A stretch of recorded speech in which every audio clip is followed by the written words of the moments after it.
बिस्मिल्लाहिर्रहमानिर्रहीम। अस्सलाम वालेकुम। Welcome to my YouTube channel easy bite recipe. उम्मीद करती हूँ कि आप सब खैरियत से होंगे। तो आज हम बना रहे हैं मज़ेदार झटपट सी रेसिपी, पोटैटो स्नैक्स रेसिपी, जो कि बहुत ही मज़ेदार बनती है। बहुत लो बजट में और कम वक्त में आसानी के साथ झटपट से ये रेसिपी बना सकते हैं। तो चलिए वीडियो को स्टार्ट कर लेते हैं। अगर आप मेरे चैनल पर नए हैं तो वीडियो को लाइक कर दें, शेयर कर दें और मेरे चैनल को सब्सक्राइब कर दें। बिस्मिल्लाहिर्रहमानिर्रहीम। यहाँ पर मैंने लिए हैं 5 से 6 अदद आलू। इनका हम छिलका निकाल लेंगे और उसके बाद हम इसे पानी में काट लेंगे। तो यहाँ पर मैंने आलूओं को इस तरह से कट कर लिया है। अब हम इसे कुकर में डाल के प्रेशर लगाकर बॉयल कर लेंगे। तो यहाँ पर मुझे 10 मिनट लगे हैं आलू को बॉयल करते हुए। तो आलूओं को मैंने प्रेशर से निकाल लिया है और अब हम इनको ठंडा होने के लिए रख देंगे। जैसे ही आलू हमारे ठंडे हो जाएंगे तो हम इनको मैशर की मदद से मैश कर लेंगे।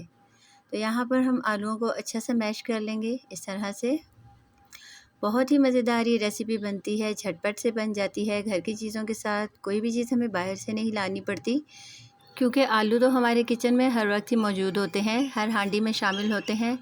तो इसलिए हम आलूओं का अच्छा सा स्नैक्स तैयार करेंगे, जो कि बहुत ही मज़ेदार और टेस्टी बनता है। तो आलू यहाँ पर हमारे मैश हो चुके हैं। तो अब मैं इसमें शामिल करूँगी बारीक कटा हुआ पुदीना और अब मैं इसमें शामिल करूँगी बारीक कटा हुआ हरा धनिया।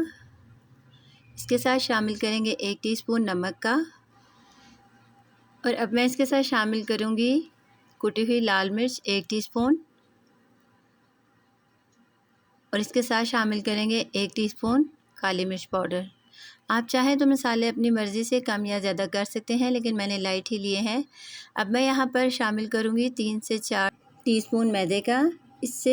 इससे हमारे मसाले की बाइंडिंग बहुत अच्छे से हो जाएगी। तो अब हम इसको चम्मच की मदद से अच्छी तरह से मिक्स कर लेंगे, ताकि आलू और मैदा अच्छे से मिक्स हो जाए। तो यहाँ पर इस तरह से हम इसकी मिक्सिंग कर लेंगे।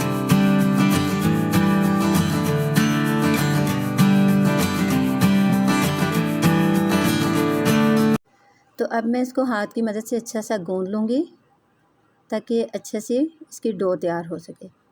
तो ये देखिए, यहाँ पर मैंने मैदा डस्ट किया है और यहाँ पर हमने ये मेथड रखा है सारा। इसका अच्छा सा बॉल बना लेंगे। ये देखिए कितना स्टिक सा हो चुका है। तो अब हमने इसको हाथों की मदद से प्रेस कर लेना है और अब मैं इसको बेलन की मदद से बेल लूँगी। जिस तरह रोटी को बेलते हैं, इस तरह हमने इसको हल्के हाथों से बेलना है। बहुत ज़्यादा बारीक नहीं करना, बस हमने इसको दरमियाना सा बेल लेना है। तो यहाँ पर मैंने इसे अच्छा सा बेल लिया है। अब मैं इसकी दूसरी साइड को भी इसी तरह से बेल लूँगी। ये देखें इस तरह से। और अब मैं छुरी की मदद से इसकी साइड्स को काट लूँगी और इन्हें एक साइड पर रख देंगे।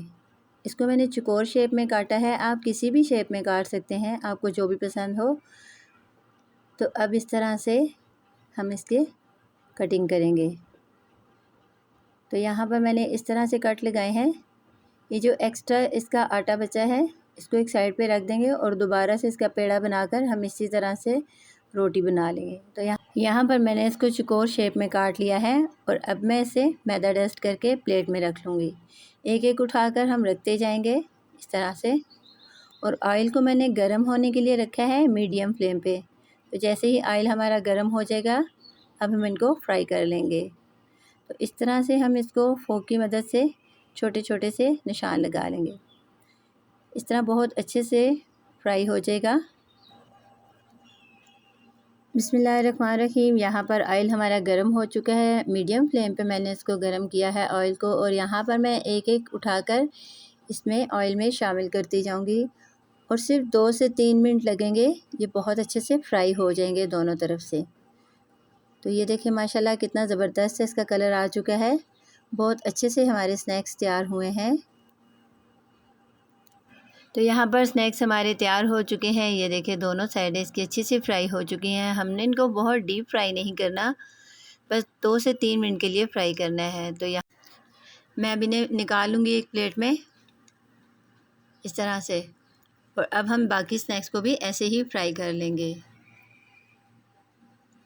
तो माशाल्लाह अल्हम्दुलिल्लाह ये देखें हमारे ढेर सारे स्नैक्स तैयार हो चुके हैं। बहुत ही मज़ेदार, बहुत ही सॉफ्ट बने हैं। चटनी के साथ या केचप के साथ या किसी भी चीज़ के साथ शाम की चाय में आप इसको खा सकते हैं। अपने मेहमानों को, दोस्तों को सर्व कर सकते हैं और स्पेशली बच्चों के लंच बॉक्स के लिए भी तैयार कर सकते हैं। तो बहुत कम वक्त में बहुत मज़ेदार से हमारे ये स्नैक्स तैयार हुए हैं, पोटैटो स्नैक्स। उम्मीद करती हूँ आपको हमारी आज की रेसिपी पसंद आई होगी। अपना बहुत ख्याल रखिएगा, दुआओं में याद रखिएगा। मिलते हैं इंशाल्लाह नेक्स्ट वीडियो में। अल्लाह हाफ़िज़।